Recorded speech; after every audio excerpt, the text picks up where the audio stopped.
Madame Šojdrová. Une minute.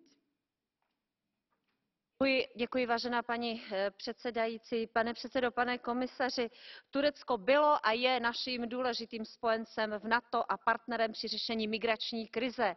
Dohoda EU-Turecko platí a dovolím si konstatovat, že funguje.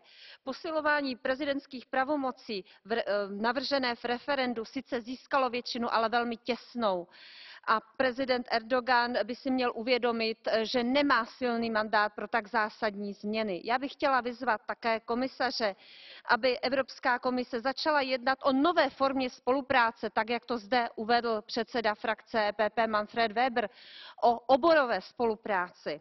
Chtěla bych vyzvat pana prezidenta Erdogana, aby dokázal, že Turecko může být politicky demokratickou a pluralitní zemí, aby se zasadil také o spravedlivý proces pro dva mladé Čechy, kteří jsou vězněni a které čeká soud, aby byli souzeni spravedlivě, osvobozeni, protože jsou nevinní. Děkuji. Merci.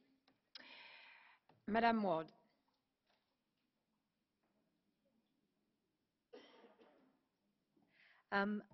I've been to Turkey 4 times since the coup last year, and each time I have seen a deterioration of democracy and civil society, along with a growing culture of fear